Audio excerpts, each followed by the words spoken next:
de pessoas que querem adotar uma criança no Brasil hoje é maior do que a fila de crianças a serem adotadas.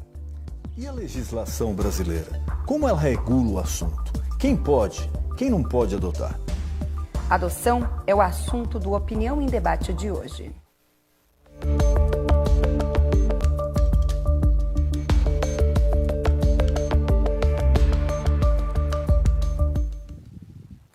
Para falar sobre o tema conosco no estúdio nesta noite, o Dr. Sérgio Luiz Kreutz, que é juiz auxiliar da Corregedoria Geral da Justiça. Também conosco o William Amaral, que é diretor de acolhimento da Associação Cristã de Assistência Social. A psicóloga Cassiana Prado e a Alessandra, que também é psicóloga e tem uma filha adotiva de 8 anos. E ainda a Madalena Lespinassi, que adotou 3 filhos. Um deles é a Marina, que também está aqui conosco hoje. Vamos conhecer então melhor os nossos entrevistados, saber um pouquinho, da relação da adoção com eles, ou atuando profissionalmente, ou então a sua experiência. Então, começando pela Alessandra, uma boa noite. Boa noite a todos e todas. Então, na verdade, eu me pego pensando aonde que surgiu esse tema na minha vida. Mas que eu tenho lembrança, eu tinha uns 12 anos e eu pensava, um dia eu vou ter uma família e por mais que eu tenha um filho da barriga, eu vou ter filho do coração. Era um sonho desde a adolescência. E depois do casamento, o meu esposo também comprou essa ideia e a gente foi estudando e se aproximando do tema. E hoje nós temos a nossa filha, que é um sonho realizado. Muito legal. Vamos lá então, dona Madalena, por favor. Boa noite para todos. A satisfação nossa ao casarmos, eu com meu esposo Bernard, que tinha recentemente voltado da França, casamos com a idade mais avançada e aí verificamos que o Bernard não teria condições de nos trazer um filho. Orientados e bem preparados pelos médicos do interior, após o tratamento, sugeriram que nós partíssemos para a adoção. E aí foi. Primeiro o Bruno, a Marina, o Luiz Henrique, e hoje estamos muito felizes com os 3. Eu, pelo menos, me sinto muito feliz. Eu acho que elas estão bem preparadas para a vida. Os 3 estão trabalhando e felizes. Tá certo. Então, a Marina pode falar para a gente, Eu vou resumir. Eu sou muito feliz, muito satisfeita por ter sido adotada, pela minha família. Não tem diferença alguma do tratamento. Nós 3 somos iguais, perante a nossa família, perante a sociedade. E é incrível, ter sido adotada pela minha família. E é isso. Tá certo. Cassiana, então, a Cassiana que é psicóloga, e pode falar um pouquinho para a gente da área profissional, e da importância e como é bacana poder ver, situações como essa, Cassiana?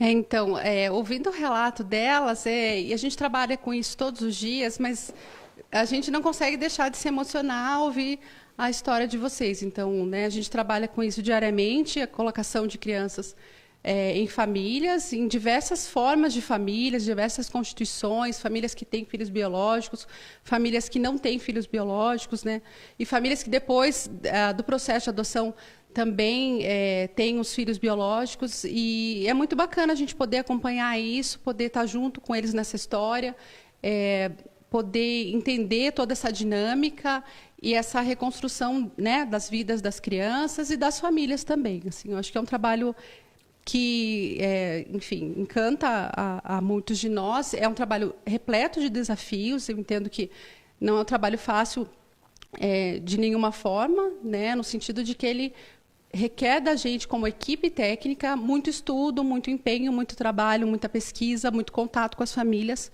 para que a gente possa ter essas histórias que a gente está ouvindo hoje aqui. William, por favor. Então, obrigado pelo convite. Eu trabalho como gestor na Acridas, Associação Cristã de Assistência Social, que é uma instituição que presta esse serviço há 35 anos, acolhendo crianças em situação de risco e vulnerabilidade. O que a Cridas faz? Na verdade, quando a Justiça aplica uma medida protetiva em prol das crianças e adolescentes, a Cridas se torna a residência dessas crianças, na qual a gente visa protegê-las, ofertar um espaço, residências adequadas, acessar os serviços públicos da rede de proteção, para que a criança não tenha a sua vida totalmente parada durante o acolhimento. Então, a criança sofre violência e ela vai para a Cridas para que ela possa continuar vivendo, tendo acesso àquilo que o ECA prevê e a própria Constituição Federal. A convivência comunitária, a convivência familiar, e esse trabalho ele é feito através de toda uma equipe técnica, com psicólogo, assistente social, pedagogo, que vai acompanhar as tarefas escolares, psicopedagogo, né, profissionais da parte de logística, como porteiros, motoristas, que vão, por exemplo, levar as crianças até a escola. Então, a Cridas, basicamente, ela atua como um serviço provisório e temporário enquanto perdurar a medida protetiva do sistema judiciário. É realmente uma medida de proteção para que a criança não venha a ser revitimizada, muitas vezes pelos próprios genitores, né, ou familiares, até que a justiça então decida se essa criança tem condições, ou se a família de origem tem condições de receber essa criança novamente, ou se vai haver a destituição do poder familiar e essa criança ser encaminhada para adoção, né, como você muito bem falou no início do programa. No Brasil nós temos hoje mais de 46 mil proponentes à adoção, pessoas que estão habilitadas para adoção, e 9 mil crianças que estão habilitadas para adoção também. Então essa conta ela não bate. A gente precisa repensar realmente as políticas públicas. Isso vem acontecendo, né? Isso vem, as legislações sendo atualizadas, né, ano após ano, mas nós ainda carecemos de uma conscientização da própria população e talvez uma desmistificação maior do que é o processo de adoção. Okay? Tá certo, já vamos entrar nessa questão também. Doutor, por favor, que pode falar mais da parte até da justiça, como você pontuou para a gente.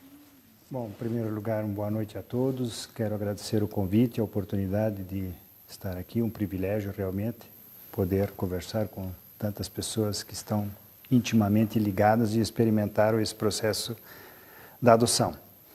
Bom, eu entrei nessa, vamos dizer assim, nessa atividade da adoção por acaso. Eu fui 20 anos juiz da Vara da Infância e da Juventude de Cascavel, que foi a comarca que por muitos anos foi a comarca que mais fez adoções do Paraná, inclusive alguns anos mais que Curitiba. E esse tema sempre foi muito caro para mim. Não só a adoção, mas a convivência familiar da criança e do adolescente. E essa me parece que tem que ser o nosso foco. Claro que a adoção é uma das maneiras de se garantir a efetivação desse direito que está lá no artigo 227 da Constituição, que diz que toda criança tem direito, além da vida, da saúde, mas também à convivência familiar. E muitas vezes o Estado precisa retirar uma criança da sua família de origem porque ela foi vítima de maus tratos, de abusos, de negligência, muitas vezes pais alcoólatras, drogados, enfim, essa criança não tem condições de permanecer naquela família. E o destino dessa criança é a instituição, como disse o William. E cabe ao Poder Judiciário, juntamente com toda a rede de proteção à criança, fazer com que essa criança volte para a sua família, em primeiro lugar, se isso for possível. Se não for possível na sua família, que lá vá para a família extensa, né? Os tios, avós, enfim, aquelas pessoas próximas com quem a criança convive ou tem laços de afinidade e afetividade. E se isso não for possível, que a justiça garanta a ela o direito a uma família adotiva, uma outra família que possa dar a ela toda a assistência, todo o carinho, todo o afeto que todos nós precisamos para o desenvolvimento de nossa vida, assim como a alimentação, o afeto é essencial no desenvolvimento do ser humano. E só a família pode garantir isso. Nenhuma instituição pode garantir isso para a criança e o adolescente. Então, é nesse sentido que nós fizemos, eu tenho assim uma experiência já de 20 e poucos anos, né, na adoção, e hoje estou na Corregedoria Geral da Justiça. Também continuando com esse trabalho, agora a nível estadual, evidentemente, mas fiscalizando, orientando, acompanhando as varas de infância e juventude para que esse direito da criança de viver em família seja realmente assegurado. Doutor, A gente, como eu pontuei, até o William comentou, né? Na visão do senhor que acompanha há muito tempo esse trâmite, como o senhor mesmo disse, de quem seria esse motivo? Será que são dos pais que são muito seletivos, ou a justiça que, de repente, é muito criteriosa ou muito lenta nesse processo de adoção? Por que essa fila não se equipara ou, ao menos, diminui? Veja bem, em primeiro lugar, a adoção ela se destina a dar a cada criança uma família, e não o inverso. Por muito tempo, não só no Brasil, mas desde o tempo do Império Romano, enfim, da Idade Antiga, a adoção sempre foi voltada a garantir filhos para quem não podia tê-los. Ou seja, ela estava a serviço dos adultos, não a serviço da criança. Então, até o ponto que, por exemplo, o Código Civil de 1916, aqui no Brasil, previa que somente pessoas com mais de 50 anos de idade, casadas há mais de 5 anos e que não tivessem filhos, poderiam adotar. Ou seja, estava nítida a ideia do legislador, que era dar filho a quem não podia ter, né? Hoje não. Hoje a adoção está voltada a dar uma família a toda criança e todo adolescente que dela precisa. Então, em primeiro lugar, nós precisamos nos preocupar com as crianças que estão acolhidas e encontrar uma família para elas, a melhor possível, se ela não puder voltar para a sua família de origem. Então, muitas vezes, essa criança vai para uma instituição, mas nós, como Estado, chegamos muito tarde. Ela é acolhida com 13, com 12, com 14, com 15.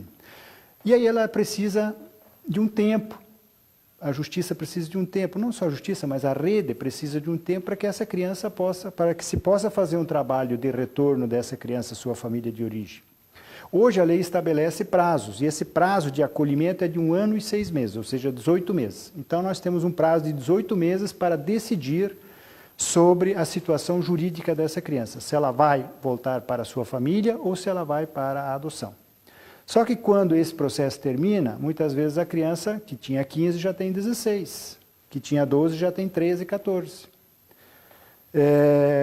Por que ela não foi acolhida antes? Muitas vezes ela não foi acolhida antes porque o Estado não chegou tarde, né? Essa criança muitas vezes já foi vítima de abandono, de negligência há muito tempo.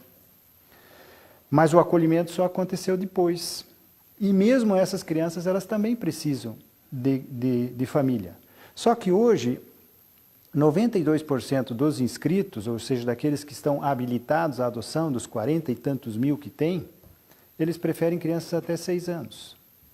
E 92% das crianças que estão acolhidas são acima de 7 anos. Então, por isso que essa conta não fecha. Para isso, nós precisamos criar estratégias, e essas estratégias estão acontecendo, né? Antigamente, quando eu comecei, há 20 e tantos anos atrás, lá na Vara da Infância e da Juventude, no Brasil não se adotava crianças acima de 6, 7 anos. Todas essas crianças iam para o exterior. Por isso que nós fazíamos muitas adoções para o exterior. Hoje, essas adoções diminuíram. Por que diminuíram? Porque houve estratégias que deram certo, que permitiram, que fizeram com que os pretendentes olhassem também para essas crianças maiores. Então, nesse aspecto, nós precisamos ressaltar o bom trabalho que foi feito pelos grupos de apoio à adoção, que se espalharam pelo Brasil. Aqui em Curitiba nós temos temos grupos de apoio à adoção muito atuantes. Assim temos em outros estados, no Brasil inteiro eles estão hoje muito bem organizados, e eles fizeram um trabalho maravilhoso nesse sentido. Inclusive promovendo encontros de adolescentes com eventuais ou futuros pretendentes ou já pretendentes habilitados, para se conhecerem, para verem, para conhecerem essas crianças. Nós mesmos no Tribunal de Justiça há 2 anos desenvolvemos um aplicativo de adoção, onde a gente coloca os vídeos das crianças e adolescentes que não encontraram pretendentes pelas vias normais, pelos cadastros nacionais ou então estaduais, para que aqueles pretendentes que já estão habilitados possam ver essas crianças, porque ninguém vai se apaixonar por uma criança só pelo nome e pelo número. As pessoas precisam ver essas crianças e esses adolescentes.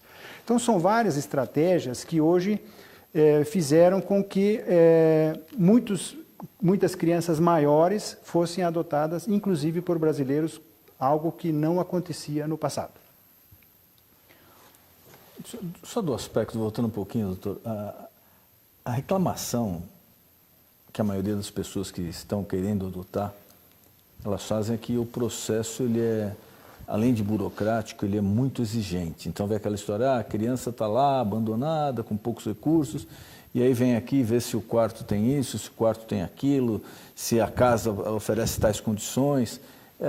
Então, acho que cria assim na cabeça de quem quer adotar uma dúvida, né? Poxa, será que precisa de tudo isso para poder adotar? Isso procede mesmo? Acho que até uma pergunta jurídica, e vocês na prática que vivem isso também. Procede isso daí? Existe muita burocracia para se adotar no Brasil? Eu discordo. Eu acho que a burocracia que existe, ela é necessária. Não é uma burocracia desnecessária. Ela é necessária. O que as pessoas têm que fazer para adotar? Em primeiro lugar, elas têm que se dirigir a uma vara da infância e da juventude para fazer uma adoção regular, correta, dentro da lei. Lá, eles vão exigir alguns documentos. Que documentos são esses? Comprovante de residência, que todo mundo tem, um comprovante de saúde, né? Eu não posso também entregar uma criança se o seu pai está com câncer terminal. Amanhã depois ela vai ser órfã de novo. Quer dizer, então, veja, o foco sempre vai ser a criança. Tem que apresentar antecedentes criminais. Nós já tivemos pessoas habilitadas que tinham processo por pedofilia. Como que eu vou entregar uma criança? Então, isso é absolutamente necessário. Eu preciso desses dados. Eu preciso saber se essa família tem condições econômicas. Eu não posso entregar uma criança para uma família que vive do Bolsa Família.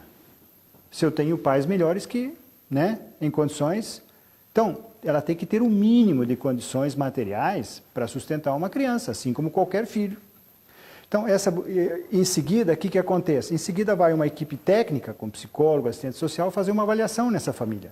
Essa visita não é para ver se tem quarto. Claro que o quarto é indispensável, que a criança também não pode dormir na garagem, não pode dormir no chão, não pode, né? Tem que ter um mínimo de condições. Mas não é isso que a gente vai ver lá. A gente vai ver se essa família está organizada, se essa família está, se todos os membros da família estão de acordo, né? Porque se tiver um que seja contra, como que eu vou colocar uma criança lá dentro?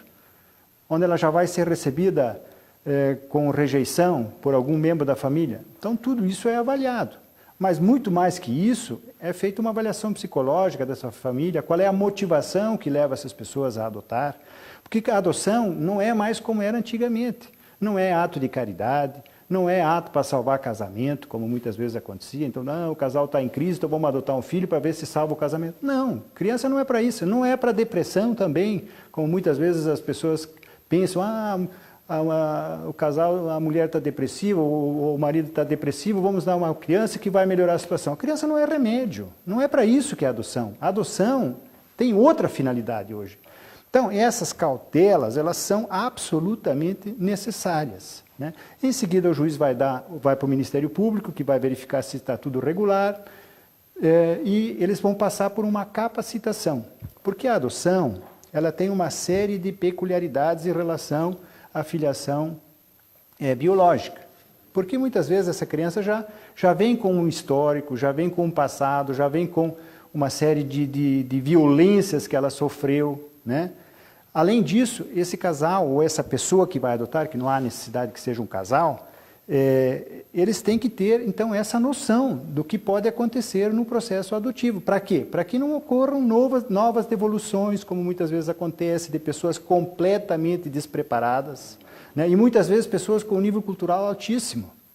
Eu sempre digo que, na minha prática, as devoluções não aconteceram com as pessoas humildes que se sujeitaram ao processo de preparação. Aconteceu com médicos, aconteceu com advogados, aconteceu com juízes. Foram esses que devolveram as crianças, que têm um nível cultural, muitas vezes, até melhor do que aqueles que se sujeitam a todo esse processo de preparação, porque a adoção tem peculiaridades e, por isso, essa burocracia, então, que muitas vezes as pessoas falam, ela é necessária para o bem da criança. Porque o senhor imagine se amanhã essa criança tem que ser devolvida, ficou lá 3 meses, 4 meses, gerou toda uma expectativa, etc. e tal. É mais um trauma que essa criança vai carregar por resto da vida e muitas vezes com consequências irreversíveis. Daí a cautela para, antes de se terminar uma adoção, ter todos esses aspectos assegurados e a justiça precisa ter um mínimo de garantia de que essa criança não vai depois voltar para a instituição. Sandra, a tua filha tem 8 anos hoje, né? Você, como que foi todo esse processo, né? Você viveu na prática, a dona Madalena também. Sim.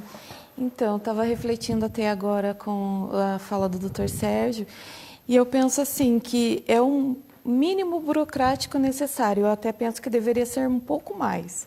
Assim, pelas histórias que a gente acaba conhecendo de devoluções, e eu acho assim que é o mínimo de condições para a criança mesmo. Passou por todo esse processo. Passei mesmo. por todo esse processo, foi... Ela tinha quantos anos quando você pegou o bebê? Ela chegou há pouco tempo, ela chegou há 6 meses, 7 meses, acabou de fazer 7 meses lá. Então foi até curioso, porque a gente tinha um perfil menor até, de 3 a 7 anos. E até complementando o que a gente vinha falando, essa questão da fila, né? Porque a pessoa cria todo um imaginário de filho, e às vezes eu penso que é a falta de conhecimento. A gente participava dos encontros, das reuniões, muito antes de entrar no processo. Então, porque você tem um filho idealizado, e a partir do momento que você passa a conhecer, isso vai mudando, isso vai amadurecendo. Inclusive, quando a gente recebeu a nota da vara, a gente estava pensando em ir lá e mudar o perfil. Não para acelerar, como muitos fazem, mas por conhecer e saber que tem um adolescente, muitas vezes ali, que está ansioso por uma família. E a gente começou a ansiar por isso também, só que aí veio a ligação, que inclusive estava fora do nosso perfil, entre aspas, né? Porque estava de 3 a 7 e nós queríamos ampliar, inclusive tirar esse perfil e colocar de 7 para cima. Né? Porque a gente passa a entender, a gente passa a amadurecer isso, a viver. Né? Quando eu comecei a estudar um pouquinho sobre adoção, acho que o Dr. Sérgio pode falar com mais propriedade, com 2 anos era considerada adoção tardia há uns anos atrás. Né? Então, é muito curioso isso. E agora as pessoas ampliaram até 7, achando que isso é tardio. Não, a criança ainda está em período de desenvolvimento ali. Então, eu penso que esse período, essa burocracia, entre aspas também eu considero, eu acho que ela é bem importante, eu acho que poderia até ser um pouco mais, né? Para as pessoas terem esse conhecimento maior do processo, se abrir mais, né? Para essa chegada do filho, que ela vai entender que não é aquele filho idealizado, né? Que tem alguém ali dispensando um amor incondicional. Às vezes os adultos estão colocando condições ali, e a criança, o adolescente, eles chegam assim de uma forma que eles estão ali prontos a te amar do jeito que você é. Imagina. Dona Madalena também, como que foi a história com a Marina que está aqui com a gente? Olha, a nossa adoção eu acho que foi um pouquinho diferente do que atualmente, porque foi lá nos anos 80, né? Mas nós fomos muito bem preparados pelos médicos do interior, quedas do Iguaçu. E, inclusive, tivemos várias consultas em Cascavel também, na época. Como nós não tivemos sorte, fizemos tratamento e os médicos disseram partam para adoção, aí nós partimos para adoção, mas foi tudo muito bem programado, bem orientado, e as crianças que vieram lá em casa vieram todas recém-nascidas. Eles saíram do hospital, vinham direto para casa, e aí lá em casa, o que a gente fazia com eles? Primeira noite que eles chegavam em casa, eu ia todos eles, indistintamente. Você é filho do coração, do papai e da mamãe. É emocionante mesmo. E vocês vão ter uma vida muito melhor do que talvez vocês teriam com os pais de vocês, que não têm condições. Tá aí a Marina para provar hoje. Imagina. E foi muito emocionante a nossa adoção. Foi de 2 em 2 anos, e o terceiro. Inclusive, nosso plano eram 2 filhos. E aí o terceiro veio, e o médico chegou lá em casa, era meia-noite. Doutor Bernardo, Dona Madalena, não é o que vocês querem, mas a mamãe não quer ver a criança. Aí o que fez meu marido? Olhou assim para mim, mãe, quem cria 2, cria 3. Com certeza. E aí nós adotamos e corremos no hospital no dia seguinte, que veio hiperanêmico, e até hoje os 3 estão muito felizes conosco. Parabéns. Desculpe minha emoção, mas é que eu queria só aproveitar, Thaís, com a psicóloga, Existe uma dúvida, às vezes, das pessoas de como falar. É o meu próximo questionamento, Como inclusive. e quando falar? A senhora já ia comentando desde o começo, né? Foi falando. Se chegaram em casa, ó, é filho do coração, não escondemos nada de ninguém. Microfone, por favor. Não escondemos nada de nenhum dos três. Desde o primeiro dia, contando, preparando. E assim foi até hoje. Eles todos sabem de onde vieram. Eu acredito que estão bem preparados para a vida, estão se defendendo os três. E espero que eles continuem firmes, que não se desviem da boa vida, continuem sempre com responsabilidade e pensando para o futuro mais favorável a todos. Mas e qual o momento correto? Se existe um momento correto? Então, assim, é muito bom ouvir a história de vocês e pensar assim, como a gente está com histórias muito, muito bonitas e que estão refletindo bem aquilo que a gente indica que deve ser feito. Então, a história da criança é a história da criança. Ela não precisa de um momento, de um dia. Neste dia eu vou contar. Ela precisa ser contada ao longo da vida da criança, né? Como aconteceu com vocês. É na chegada, é no dia a dia. Essa história ela precisa ser naturalizada. Essa criança precisa construir essa história junto, né? Então, eu diria, não tem um dia, é mesmo no primeiro dia, na construção da vivência dos pais, quando eles ouvem a história da gente, para que eles possam internalizar e adotar essa história da criança. A gente sempre fala muito isso, assim, de que vocês têm que entender que essa história ela é da criança e vocês têm que aceitar e adotar essa história também. Né? E não negar, e não esconder. Claro que a gente vai trazendo a história, o mundo em pequenas doses para a criança. Eu sempre falo que é meio parecido como a alimentação. A gente vai trazendo de uma forma palatável para que a criança consiga digerir a história dela, né, dentro da condição que ela tem naquele momento. E, aos poucos, ela vai sabendo um pouco mais na medida em que ela vai perguntando. Mas é desde o primeiro dia. Aquilo precisa estar natural. Aquilo não tem um momento em que você tem que chegar agora, você vai saber da tua história. Eu acho que isso é traumático, né? Até porque parece que ela se sente enganada, né? A impressão que se tem que se contar depois parece que é uma coisa que se escondeu, Ou né? descobre de forma errada, alguém vai e a criança já sabe. Não que ela saiba, não necessariamente que ela saiba conscientemente, mas ela sabe. E aquele saber velado é que é um segredo. E um segredo, geralmente, a gente não guarda segredo bom, né? E aí vem essa ideia de que, poxa, se eles estão me escondendo é porque não deve ser uma coisa boa, né? E essa ideia de segredo, de que é uma coisa que não é boa, eu acho que isso vai trazendo uma mensagem que vai trazendo insegurança para a criança. Quando ela sabe da história dela, ela sabe que é uma história que todo mundo acolhe, que todo mundo aceita e que todo mundo entende que fez parte e faz parte da vida dela, como algo natural e que vai sendo trabalhado. Posso acrescentar algumas novidades. Veja bem, várias vezes eu perguntei tanto para a Marina quanto para os outros filhos: vocês querem ver a mãe de vocês? E qual era a resposta deles? A mãe é aquela que cria. Mas muitas e muitas vezes, principalmente a mãe da Marina, depois de 6 meses ela foi lá em casa. Ela já entrou em casa e disse: eu não vim aqui para tomar a sua filha, não. Eu só vim ver como ela está e que eu sei que ela está em boas mãos. A história de vocês é muito bonita mesmo, né? Eu queria só voltar na questão, né, da burocracia para que os pretendentes possam se habilitar.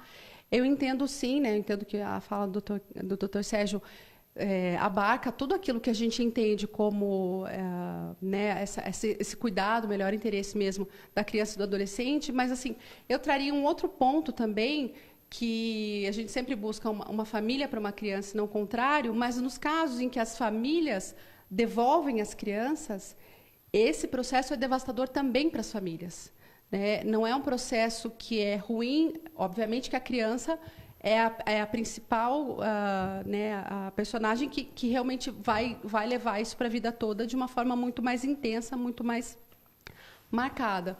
Mas as famílias também ficam muitas vezes devastadas com a devolução. Eu sempre entendo que ninguém se habilita, ninguém entra numa fila para devolver uma criança. Frustrante, porque quebra uma expectativa também, né? Sim, e eles se colocam muito nessa, né? Existe ali um sentimento muito grande de culpa E eu acho que, né, então, assim, quando a gente tem todo esse rigor na habilitação, no processo de preparação, ele é no sentido de proteger, em primeiro lugar, sempre a criança e o adolescente, mas também aquela família. Porque aquela família, né, se a gente pensar que ela vai dar certo, ela vai ser a família da criança. Então, a gente tem que preparar essa família para receber essa criança bem. Então, é um processo de cuidado também das famílias, de que a gente possa preparar as famílias, como as de vocês foram muito bem preparadas, né, para que vocês possam ter um processo de constituição familiar pela via adotiva de uma forma que possa né, trazer histórias tão bonitas e com essa vivência mesmo, que diminua qualquer possibilidade de trauma, ou de conflito, ou de dificuldades. Agora, William, qual o perfil hoje, a maioria, né, o perfil dessas crianças que, por exemplo, você que está lá em contato diretamente, né, na maioria são crianças abandonadas ou são crianças que foram retiradas dos pais pelos conselhos tutelares? Qual é o perfil, a maior parte dessas crianças, quem elas são? Olha, todas as crianças retiradas do convívio familiar, né, são retiradas pelo conselho tutelar. Então, você tem que pensar o seguinte, que cada criança que está institucionalizada, por trás dessa situação, há um processo jurídico. E quando a gente fala em filha de adoção, em perfil, é importante ressaltar essa questão. Por quê? Porque quando a família preponente chega na instituição, o que ela vai encontrar? Ela vai encontrar justamente uma criança com o perfil, muitas vezes foi agredida intensamente na parte física, na parte psicológica, ou essa criança passou por privações que são extremamente sérias. Outro fator importante e que tem a ver muito com as políticas públicas, principalmente como o Dr. Sérgio falou, a preferência ela é sempre da família de origem. Por exemplo, na CRIDAS, que é a instituição onde eu trabalho, a nossa estatística mostra que nos últimos 3, 4 anos é mais ou menos 50% a 50%. Metade das crianças volta para a família da origem, né? E o ECA prevê essa preferência da família de origem, e a outra metade acaba indo para adoção. Agora, para ir para adoção, só havendo a destituição do poder da família.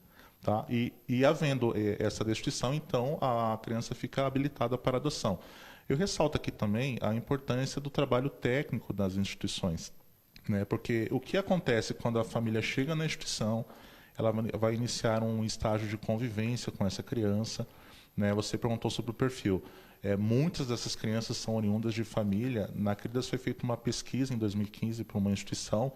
Essa pesquisa demonstrou, por exemplo, que 85 a 90% dos pais dos genitores eles têm envolvimento com a drogadição, eles são dependentes químicos, né? Alguns envolvidos com a criminalidade também, outros não. Isso agrava muito, né, até que a questão da própria destruição da família ela não pode simplesmente ocorrer de forma leviana. Então, a essa avaliação da equipe técnica do judiciário, a essa avaliação de uma outra equipe técnica da instituição, no caso onde eu trabalho, então a psicóloga, a assistente social, ela também vai visitar essa família para verificar as reais condições dessa família, se essa família está conseguindo se reabilitar, para no futuro, ali na frente, né, ela conseguir reaver a sua criança. Não acontecendo isso, então a família pode perder realmente a guarda total dessa criança. E a segunda questão, a adoção, ela é um processo irrevogável, né? Isso está previsto em legislação. Então, a família que adota, ela tem que estar ciente de que esse processo ele deveria ser, então, irrevogável. Na prática, infelizmente, nós temos casos de devolução. Lá na CRIDAS, faz 5 anos, por exemplo, que nós não temos nenhuma criança que retornou da adoção. Como que nós conseguimos chegar nesse número? Trabalhando para que a equipe técnica faça um trabalho transparente, porque a família que chega para adotar, ela tem que ter acesso a todas as informações. Então, a instituição ela tem que ter a seriedade, ela tem que ter a transparência, a ética de repassar todas as informações para a família. Ainda que a família de origem dessa criança seja totalmente caótica. Ainda que essa família de origem dessa criança, por exemplo, seja uma família com histórico de violência, de criminalidade, então a família adotante ela tem que ter acesso a essas informações. Ela tem que ter acesso às informações que vão mostrar o quanto que essa criança vai, por exemplo, precisar de serviços especializados, ela vai precisar de acompanhamento psicológico, e muitas vão precisar.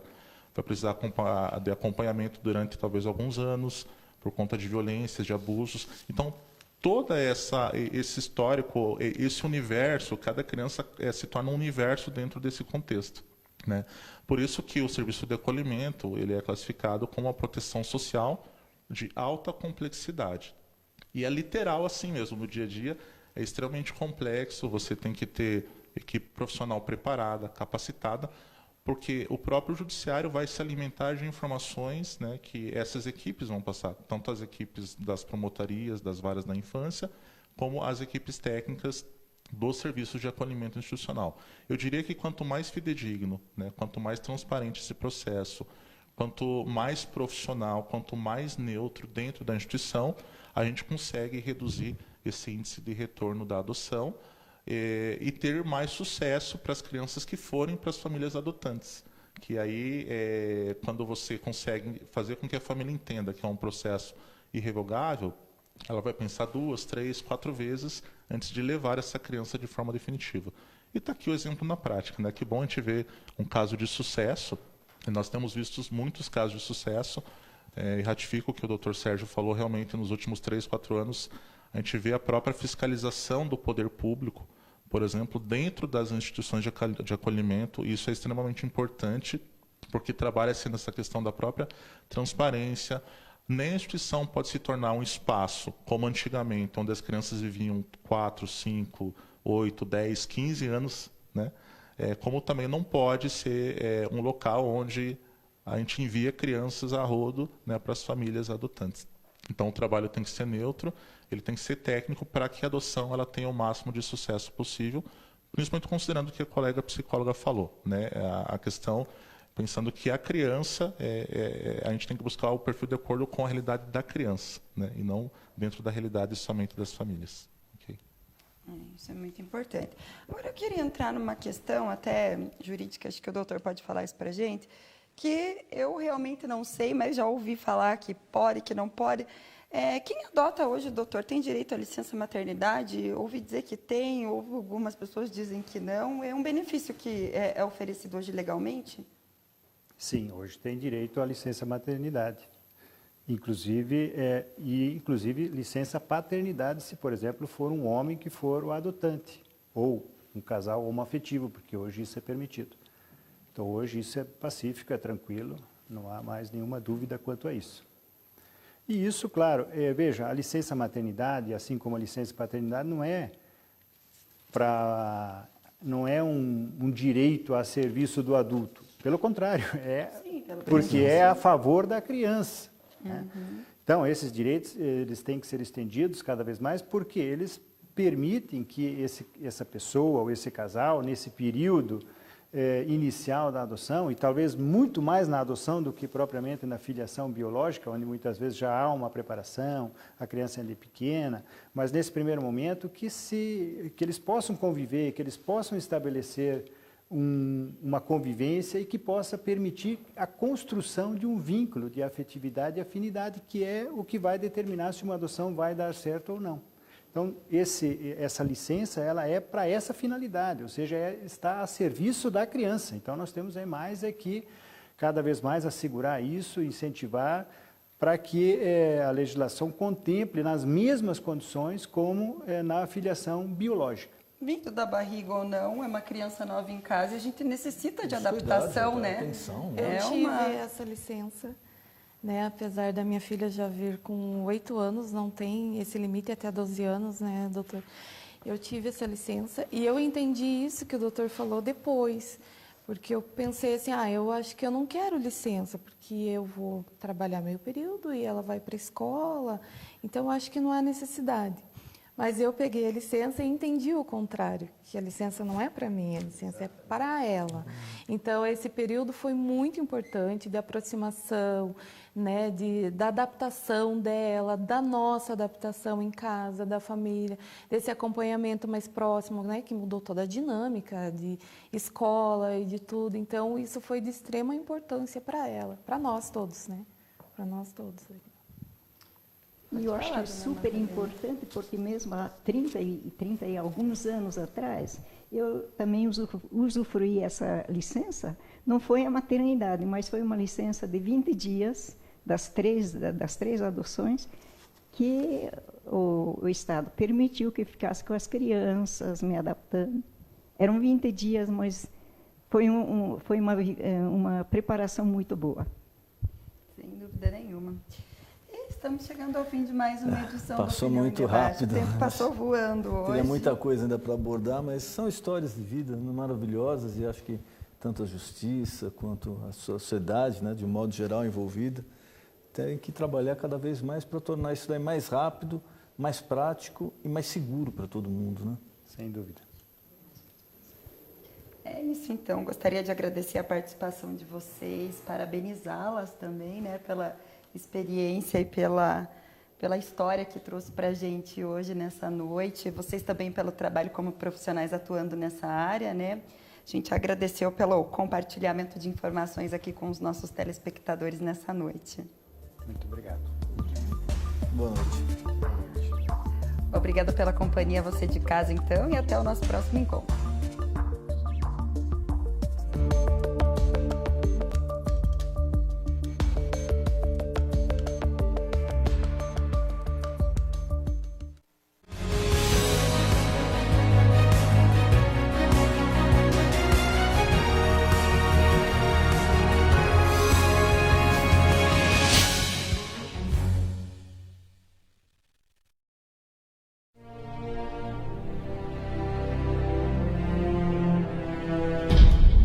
A cada passo que eu der,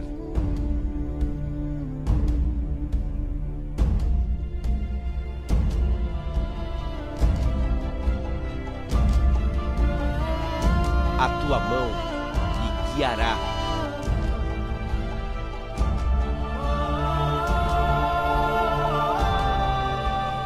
Não se esqueça.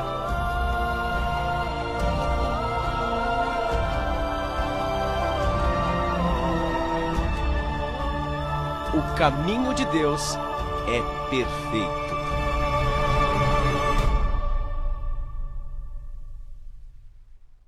Você que sonha com um aparelho auditivo pequeno, discreto e sempre achou caro, agora é possível com a Telesom. Aparelhos auditivos a partir de R$ 1.900, cobrimos qualquer oferta anunciada. O importante é saber que a Telesom tem laboratórios próprios e tem mais, comprando um óculos na Telesom, você ganha 1 ano de pilhas grátis. Venha para a Telesom. Curitiba, 41 3322 9797.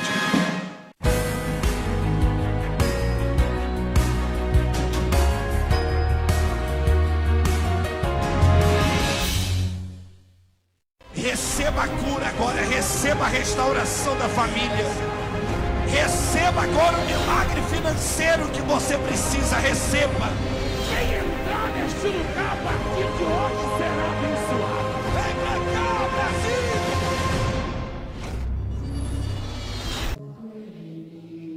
Canta, canta, toca em mim. Ajuda o povo, pastor. Ajuda o povo a entrar aqui na frente. Canta, canta, canta. A palavra fez arder meu coração. Cadê o bispo Marcos para trabalhar aqui dentro? Cadê o bispo Araújo para trabalhar aqui dentro? Canta, Brasil. Toque em mim, Jesus. Aleluia. O milagre vai acontecer aqui. Brasil, canta. Traga nessa hora cura. Eu preciso de ajuda, vem me salvar. Mais uma vez, toque em mim. Toque em mim. Faz dessa música a sua oração, Brasil, agora. Jesus. Aleluia. Tua palavra fez arder meu coração.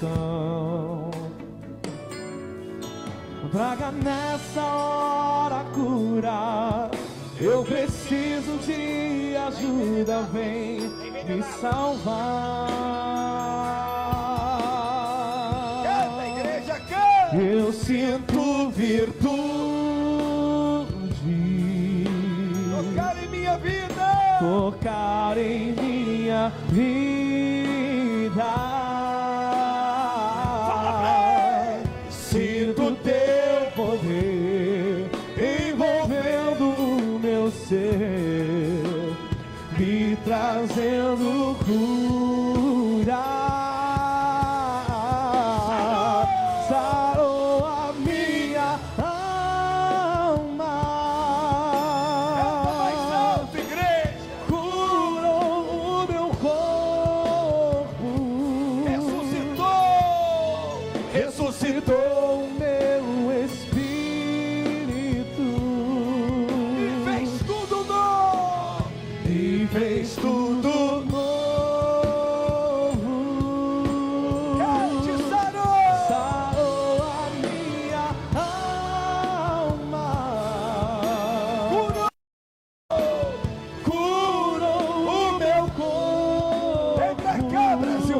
a vitória, Brasil. ressuscitou o meu espírito E fez tudo novo. e fez tudo novo. Fecha os olhos e cante. Toque em mim, Quero ouvir o povo cantando. toque em mim, Jesus. Tua palavra fez arder meu coração. Aumenta o microfone do povo.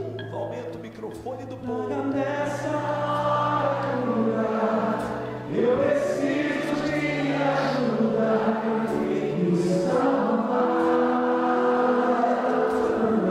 Mais uma vez, toque em mim, toque em mim. Não fica calada não, pede pra ele tocar. E o milagre vai acontecer aqui. Milagre vai acontecer aqui. Minha fé e confiança. Meu Deus e meu Salvador. Levanta água e cante. Eu sinto virtude. Eu sinto Tocar em minha vida. tocar em minha vida.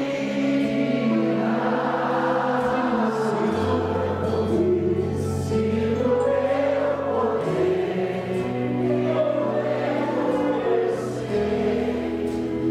e trazer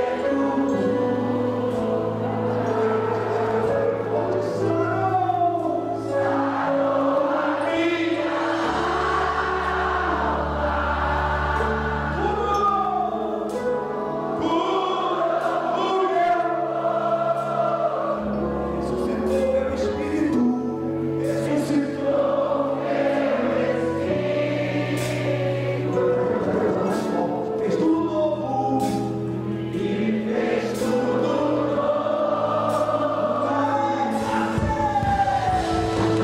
sarou a minha alma. Brasil, canta. Curou o meu corpo, ressuscitou o meu espírito Canta, vovó, canta. e fez tudo novo. Mais forte. Sarou a minha alma. Brasil, pra cá, Brasil. Curou o meu Vem, espírito, a receber a vitória. ressuscitou o meu espírito. Aleluia. E fez tudo novo. Fecha os olhos. Portanto, se o Filho vos libertar, vocês de fato serão livres. O senhor recebeu o milagre foi através dessa obra? Essa obra eu recebi através da televisão, né? Eu larguei da bebida, né? Que eu tomava, né? Peraí, através do programa de televisão? Tendo uma foto e segui largado o cigarro. O senhor bebia e o senhor fumava também? Fumava. Quantos anos bebendo e quantos anos fumando? Aos 40. 40 dias? 40 anos. Ah, você usava crack? Tudo tipo de droga. Todo tipo de droga? Tudo. 2 meses que tá ali. Ele era perigoso? Quase me matou dentro de casa. Jesus, Verdade. E a senhora recebeu milagre nessa obra também? Recebi o milagre do meu filho, bispo. A senhora veio buscar por ele? Vim buscar anos e anos, sofrendo com ele nas drogas. 13 anos. 13. É o que era cocaína, maconha? Cocaína, crack, era tudo, maconha, tudo. Tava perdido, né? E ele foi ameaçado, fechado dentro da casa dele, lá em Joinville, com os bandidos com a arma na cabeça dele. Jesus. E a mulher dele saiu igual uma doida, pedindo dinheiro para um, para outro, pra pagar aquela dívida.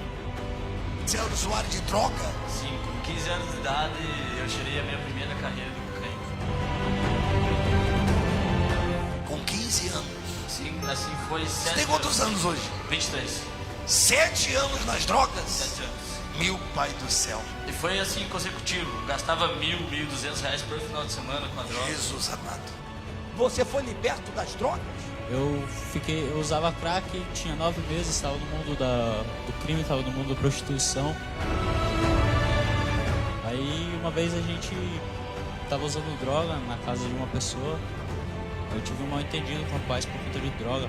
Aí eu não estava passando muito bem, eu saí correndo. Aí ele saiu correndo atrás de mim com um revólver. Disparou um montão de tiro. Ele cheira cocaína, pedra e tudo. Nessa vida? Ele é trabalhador, mas só que o dinheiro dele, o salário é tudo pra droga. A libertação. Aí o senhor começou a assistir a televisão, o apóstolo, começou a orar, participar das reuniões pela televisão. Não, com 4 dias eu fiz. 4 dias? Eu larguei da bebida. 2 meses pro liberto. Não usa mais droga, né? Nada. Tomando água, tomando remédio infalível. Deus libertou você do vício? Libertou. Ai, filho, Na igreja aqui tem poder.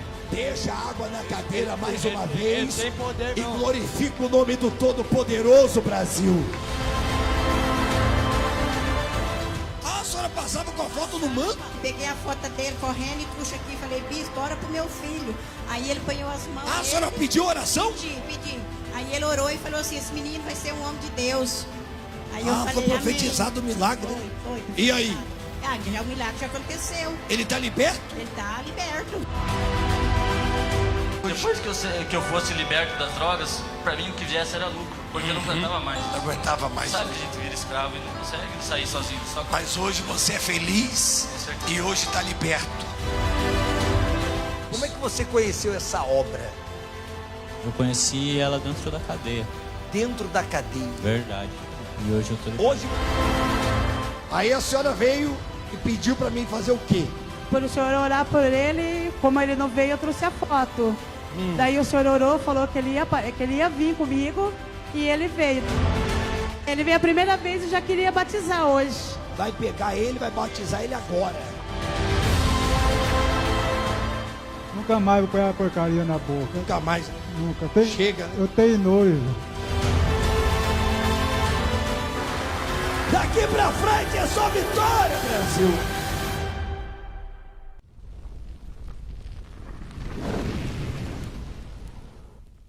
Seu nome, irmã? Geralda. Dona Geralda. Rapaz do céu, eu lembro desse nome. Geralda. Não tem negócio desse aí, né? Ô, dona Geralda, a senhora estava deitada no sofá da casa da senhora, dona Geralda? Mas eu estava deitada porque eu não estava aguentando levantar, né, bicho? Mas se a senhora tivesse deitada também porque a senhora estava com vontade, qual o problema?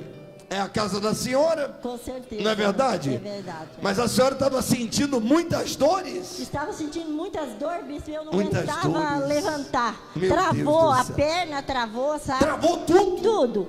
E daí eu comecei a clamar a Deus, né, assistindo vocês lá na televisão. igreja, hein? Daí eu falei, Senhor. Peraí, você estava vendo o programa? Vendo o programa, claro. Não é possível um negócio desse. Uma hora Direto. daquela a senhora estava assistindo? Direto, é 24 horas. A senhora assiste o tempo todo? O tempo todo, minha televisão só é ligada no programa. Meu Deus. Eu não outro dia- aceito. Outro dia a mulher falou aqui, ó, ao vivo aqui na reunião, que só dorme comigo. Eu falei, não é possível um negócio desse. Deus olhe se eu falar isso, meu A marido. Viviane estava aqui, a Viviane ficou brava, sabe? Bispo, eu só durmo com o senhor. Mas eu entendi o que ela quis dizer, entendeu? Ela só dorme assistindo o Assistindo programa da o igreja. programa do. Aham. Inclusive ontem eu dormi assistindo o meu programa, então eu dormi comigo ontem, entendeu? É, com certeza. É, eu aham. dormi assistindo, que lá em casa eu também assisto o programa. A Viviane fala, você não enjoa, não? Fala, você passou o dia inteiro na televisão, foi para a igreja, fez reunião, ainda chega em casa e liga a televisão para ver você? Tem que ver, né? É verdade. É vendo que a gente aprende, não é verdade? Com certeza. Só benção, né, bispo? Só bênção, né? Só bênção. A senhora viu os milagres que Nossa, Deus tem como eu operado vi. na vida do povo aqui? Vi, por As isso, mesmo, maravilhas. por isso mesmo que eu estou aqui. Eu ouvi a senhora dizendo que quando a senhora estava assistindo o programa, a senhora falou, eu vou lá domingo, e se realmente existe um Deus na vida dele, eu vou receber a minha cura. Eu vou receber a minha cura. Aí eu vim, bispo, mas toda, sabe, que eu não estava conseguindo, que eu já estava com dor, né? Daí quando eu entrei ali, eu até falei com a obreira, que eu conheço ela aqui, e com esse aqui também. Com quem? Com esse que tá gafanhoto aqui. Ah, entendi. Conhecer logo. Ah, a senhora conhece ele? Ó. Ah, não é possível que a senhora conhece ele lá no amendoim? Não, que amendoim, o que? Eu nunca fui de amendoim, não. Ah, meu pai, ela tem cara da viúva amendoim porcina. É só pra comer. Não era a viúva porcina que usava um negócio desse na cabeça. Claro que eu lembro, eu assistia a novela Tieta. Isso aí quando eu era pequeno, entendeu? Mas você assistiu hoje também, problema é meu, entendeu? Cada um cuida da sua vida. Vem cá, a senhora conhece ele nos outros carnaval? Não, da igreja aqui mesmo. Da igreja. Deus lá da Osório, eu conheci ele. Ah, da Osório. É, da Osório. Ah, esse rapaz aí que filma? Ah, ele que é o Carrapicho? É o Carrapicho. Ah, rapaz, ele conhece... A senhora sabe que ele conhece o meu irmão? Pergunta pra ele, Valdeci, se ele não conhece o Felipe. Conhece o Felipe? Conheço, trabalhei com ele. Ele trabalhava na igreja. Isso, exatamente. Estava na Osório. A senhora conhece Felipe também? Conheço demais. Conheço. Não é possível que a senhora conhece Felipe. Sim, eu conheço. Quem é mais bonito, eu ou ele? Todos dois, né, bispo? Eu faço um esforço danado para ficar magrinho para ouvir um negócio desse. Todos dois são bonitos, né? Para Deus, né? E para Viviane também, né? É, claro, com certeza. Ô, Viviane, quem que você acha mais bonito, eu ou Felipe? Você, claro. Ela vai achar mesmo, né? Aí a banda canta, olha que coisa mais linda, mais cheia de graça. Chega! Sai pra lá, rapaz. Ah, meu pai do céu. Hein? Aí a senhora disse, se realmente há um Deus na vida dele, amanhã, domingo, eu vou lá e eu vou receber a cura. Vou receber minha bênção. Aí a senhora chegou aqui na igreja hoje? Eu cheguei ali, já entrei, bispo, a dor já... Falou com ninguém? Não. A senhora entrou na igreja? Entrei na igreja e falei. Quando a senhora colocou os pés aqui dentro? Isso, eu falei, hoje eu recebo a minha bênção e eu vou dar um abraço no senhor, né? Que eu falei que eu ia dar um abraço no senhor. Falei pra Deus, né? Só na mente. Aí entrei, daí conversei ali com a obreira, conversei com esse, falei, né? Mas hoje eu levo minha bênção. Falei. E aí? Aí quando eu entrei já não estava sentindo mais nada, bispo. Sumiu a dor? Sumiu, desapareceu. Só de colocar o pé aqui dentro? Só de colocar os pés aqui dentro. Meu Deus do céu, para glorificar forte o nome de Jesus, Brasil. Mais forte para ele, Brasil. Deus está nesse lugar, Brasil. Deus está nessa obra, Brasil. Eu falo para você, você não me ouve, você não atende, você não dá ouvidos, e é por isso que você continua nessa situação, porque o orgulho, tá? Ou a religiosidade não está permitindo você ver Deus agindo na sua vida do jeito que Ele gostaria de agir. Porque se você desse ouvido, se você fosse humilde, se você largasse esse negócio de religiosidade, de igreja, de placa de igreja, você atenderia, você viria e Deus mudaria a sua sorte. Aí fica você em casa, eu vou ou não vou? Será que essa obra é de Deus? Será que essa igreja é de Deus? Porque eu já ouvi falar tantas coisas. Meu irmão, quem tem boca, fala aí, igreja, quem tem boca, você é doido? Quem tem boca fala o que quer, rapaz. Ou está doido? Quem tem boca fala o que quer. Agora, depende de mim, depende de você saber filtrar o que as pessoas falam. E outra coisa, olha para a vida de quem está falando. Porque às vezes quem critica, quem fala mal, está numa situação pior do que a sua, está quebrado na emenda. Aí fica você dando ouvido para alguém que está pior do que você. Ah, pelo amor de Deus, né? Não, mas ela é minha comadre. Ah, vai morrer sua comadre, vai morrer você junto com ela. Ah, só o que me faltava, né? Pelo amor de Deus, olha o que está acontecendo aqui, Brasil. A senhora viu, a senhora falou, eu vou lá e Deus vai me curar. A senhora colocou os pés aqui e Deus curou a senhora. Fui curada, graças a Deus. Demorou para o milagre acontecer? Não. O milagre para acontecer na vida das pessoas dessa obra que demora? Não tem demora. Tem que fazer corrente? Tem que fazer corrente? Não tem que dar casa, carro, salário. Não, nada. O poder de Deus se poder manifesta. De Deus. Jesus curou a senhora, não curou, dona Geralda? Curou, graças a Deus. Ele é bom, não é, dona Geralda? É bom, mas Puxa bispo, ó, vida. eu sou fiel nos dízimos, nas ofertas. Ah, a senhora é dizimista? Com certeza, né, bispo? Ah, agora eu tô gostando. Sou amiga de Deus. E esse tempo todo na obra, na igreja? Ó, todas as ofertas que pede, o dízimo, tudo certinho, bispo. A senhora vai cumprindo, vai honrando. Isso. Mas não tem que dar a casa da senhora, Não. o carro, nada disso. Nada disso. A senhora vai honrando. Eu tô prosperando. Ai, Deus vai abençoando. Deus tá abençoando. Puxa vida. Eu tô contente com esse negócio que a senhora colocou na cabeça. Tô querendo colocar isso no meu topete também para ver se fica bom. Quem fez o milagre, irmã? Jesus. Tá feliz? Muito, então muito olha feliz. pro carrapicho aí, chama o Brasil pra cá. Diga, vem pra cá, Brasil. Chama o Brasil. Venha pra cá, Brasil, que aqui é um milagre vivo. Aqui tem Deus na vida dos bispos, com certeza. Vem me dar um Eu abraço fui aqui, curado. ó. Pode glorificar o nome de Aqui Jesus. também mais um milagre, bispo. Mais forte, milagre. É desse jeito. É desse jeito. E ela vem toda arrumadinha, rapaz. Ó, que coisa legal. Ah, eu também amo. A senhora tá cheirosa, hein? Esse tênisinho vermelho. Eita, cadê o marido? Tá trabalhando hoje? Tá trabalhando, né? Peraí. Não, vem cá, viva porcina, vem cá. Peraí, o marido foi pra onde? Foi trabalhar em outra, na igreja que ele vai, né, bispo? Ele trabalha lá? Ele gosta de trabalhar, foi ajudado. Eu falei, eu vou buscar meu milagre. Peraí. Ele foi trabalhar lá na outra lá? É, na outra que ele faz. Aquela lá? Não, é. Ah, meu pai, ó. Você não pode falar o nome? Peraí, fala pra ele que o Alexandre já foi embora.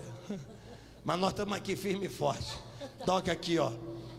Deus abençoe a senhora. Bem forte Mais pra um Jesus. milagre Que aqui, bênção, hein? bispo. Fale com ele, Brasil, agora. Ore por mim. Leve pra Deus tudo aquilo. Leve pra Deus tudo aquilo que eu preciso. Espírito Santo. Espírito Santo, use as palavras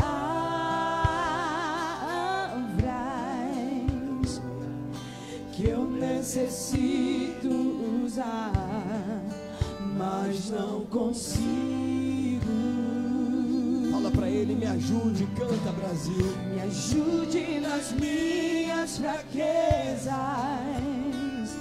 Não sei como devo pedir. Espírito Santo, vem interceder por mim. Todas as coisas cantam. Todas as coisas cooperam para o bem daqueles que amam a Ti, Espírito Santo. Vem orar por mim.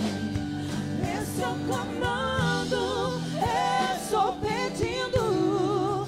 Só Deus sabe a dor que estou sentindo. Meu coração está ferido, mas o meu clamor está subindo. Mais uma vez. Estou clamando, estou pedindo. Só Deus sabe a dor que estou sentindo.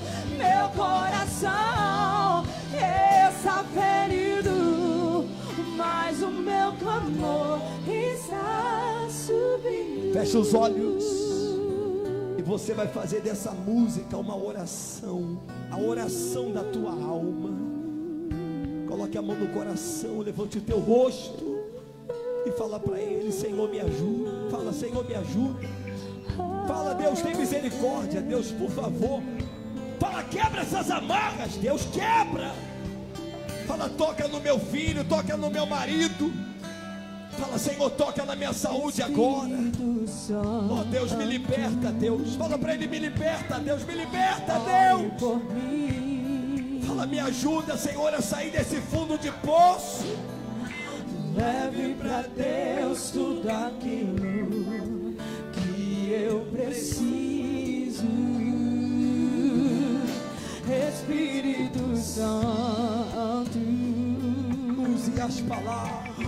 Use as palavras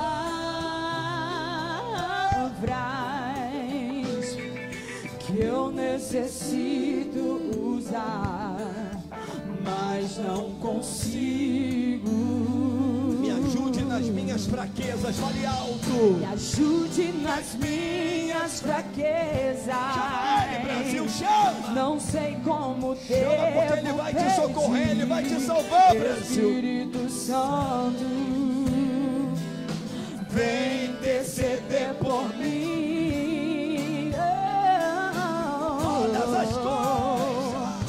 Todas as coisas cooperam para o bem daqueles que amam a ti, Espírito Santo. Agora vem orar por mim. Estou clamando, estou pedindo. Só Deus sabe a dor que estou sentindo. Meu coração está ferido, mas o meu clamor está subindo. Estou clamando, estou pedindo. Só Deus sabe a dor que estou sentindo. Meu coração está ferido, mas o meu clamor está. Mais uma vez. Estou clamando. Só igreja.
Seu nome? Darcy. Darcy, a senhora mora onde? Em Piraquara. Toca no telefone aí, meu filho. Em Piraquara? Sim. Toca na tela, meu filho. A senhora recebeu um milagre nessa obra, dona Darcy? Recebi. O que aconteceu, minha irmã? Aconteceu que a minha filha tinha um vício, né? E... Ah, a filha tinha um vício? Tinha. Não havia Por falar em vício, teve um homem que veio nessa igreja, ele e a mulher dele, não sei nem se ele está aqui hoje. E o poder de Deus se manifestou na vida deles e ele foi liberto do vício, ele bebia e fumava. Aí ele deu testemunho aqui na igreja. E vocês viram e ouviram ele dando testemunho. Falou, oh, bispo, eu vim nessa obra, Deus teve misericórdia de mim, eu fui liberto, não fumo mais, não bebo mais. Aí quando foi hoje mais cedo, mudando de canal, procurando o canal da igreja, da Mundial, passou pelo canal da outra lá. Quem que eu acho dando testemunho lá na outra lá? O mesmo que deu testemunho aqui.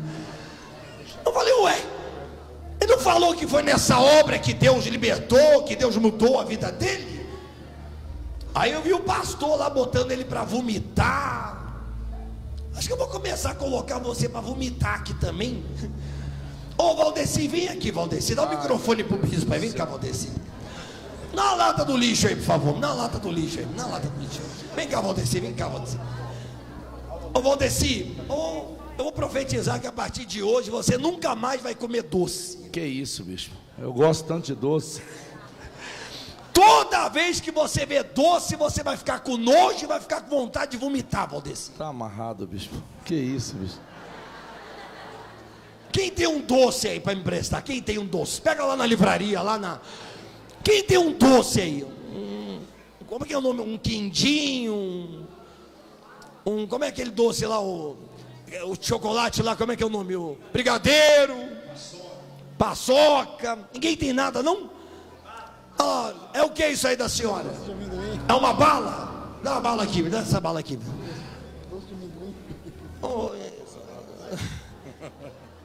Toda vez que você vê um doce, você vai ficar com vontade de vomitar, rapaz. Esse aqui é bom, hein? Esse aqui você come um, você quer dois. É ou não é, igreja? Quem já comeu bis aqui alguma vez? Levanta a mão. Quando você começa, você não para mais. É ou não é verdade? Mas olha pro seu bucho como é que tá também. Traz ela. Valdeci. Como é que pode dentro de uma igreja ter cocaína, ter maconha? Como é que pode dentro de uma igreja ter crack, ter cerveja, ter cachaça? Hein? Esse é doce de abóbora, Marco. Dá esse doce de abóbora para cá, Marco. Abre esse doce aí para mim. Marco. Estou me sentindo tentado com esse cheiro aqui, entendeu? Como é que pode dentro da igreja ter cachaça, cerveja? Mas se você olhar para a cara do rapaz que faz o programa lá, parece até cachaceiro também, que a cara dele é inchada. Segura aqui, Valdeci. Segura aqui, Valdeci. Vai, Valdeci, come um pedaço aí que eu quero ver se você vai ficar com nojo.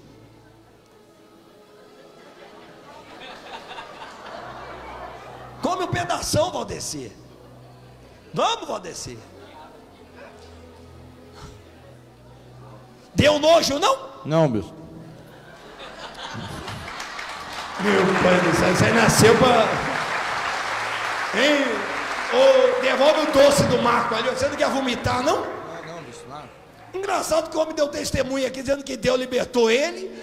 Aí apareceu lá na outra igreja, lá, fazendo aquele... Não vai funcionar aqui. Meu pai do céu, até parece que precisa fazer... Eu não como doce, Marco, isso aqui mata. Então, ô dona Margarete, não, é dona Iraci, né? A senhora estava com problema lá, porque a filha da senhora era viciada. Sim, ela estava no vício, né? Qual era o vício dela? Bebida. Ela bebia? Era cachaça? Era cerveja? O que era? Tudo que via na frente, né? Essa mocinha que está do lado da senhora, quem é? É a minha neta. Hein? É a minha neta. É a filha dela? Filha dela. Ela comprova isso que a senhora está falando? Sim, Seu sim, nome? Camille. Camila? Camille. Camille. Quantos anos você tem, Camille? Tenho 13. 13 anos? Sim. É verdade isso aí que a sua avó está falando? Verdade. Sim, sua mãe bebia mesmo? Bebia. E quando ela bebia, ela ficava esquisita? Como é que era? Perdida? Perdida. Ela brigava com a gente, que é a filha dela, né? Eu e minha irmã. Brigava com vocês? Ela perdia a paciência? Perdia. Batia? Não, bater ela nunca chegou a bater, mas ela xingava. Xingava, bem né? alterada. Bem alterada. Alguma vez vocês encontraram a mãe, por exemplo, assim, caída, alguma coisa assim? Não, na cama, jogada? Sim, na cama já. Meu Deus, vocês sofriam muito, né? Sofríamos. Porque não deve ser legal você saber que a sua mãe é dependente de um vício desse. Vício, muito ruim. Deve ser sofrido, né? Sofrido.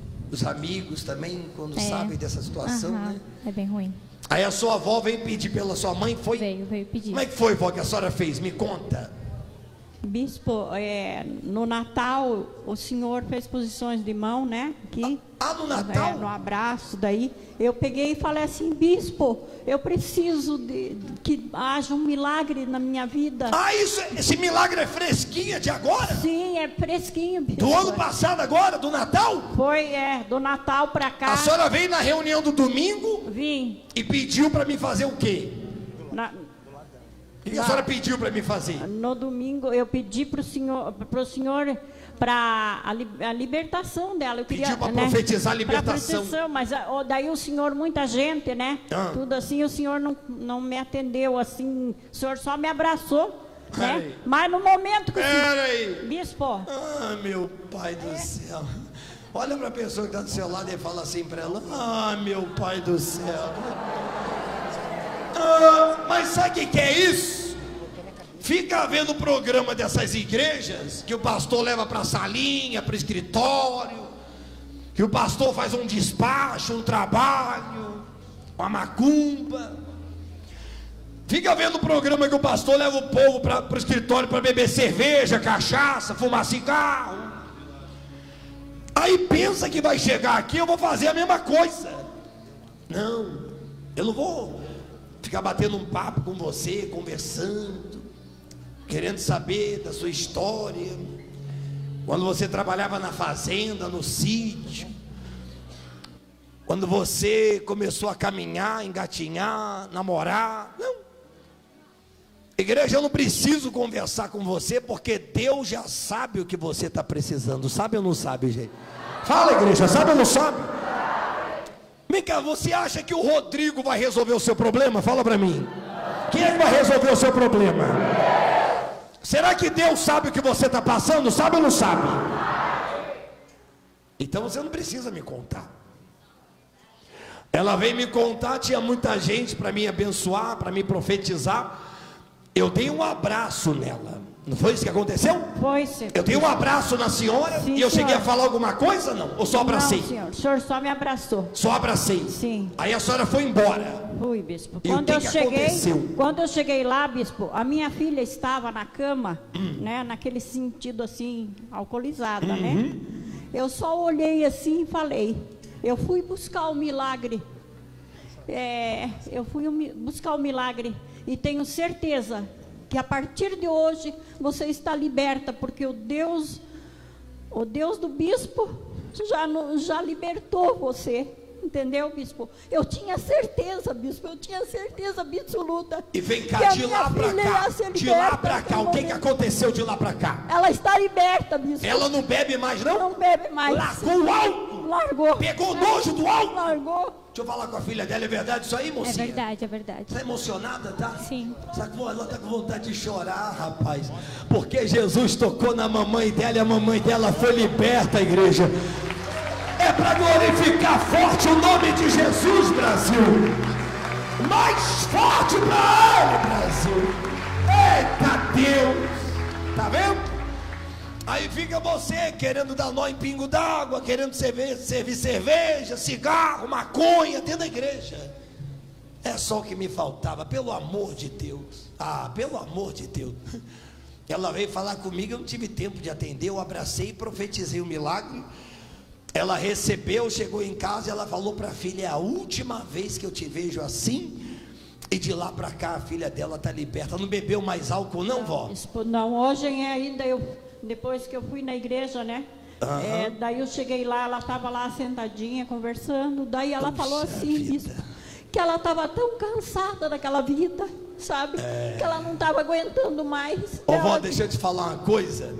A partir de agora ela vai se entregar para Jesus Glória Cristo. Glória a Deus, vovó. aleluia. Aí vai se cumprir na sua vida aquilo que está na Bíblia. Eu e a minha casa serviremos ao Senhor. Serviremos ao Senhor. Vai acontecer na sua Glória família Deus, e na família de creio. vocês também. Pode glorificar. Vem me dar um abraço aqui, vovó. Mais forte para ele, Brasil. É o Deus dessa aconteceu. É o Deus do Evangelho. Ela ligou na televisão, o milagre aconteceu. É o Deus vivo, é o Deus que não cobra, é o Deus que não exige. É o Deus que é bom, é misericordioso, é o Deus que faz milagres. Hoje quem colocou os pés nessa igreja vai ser abençoado por Deus.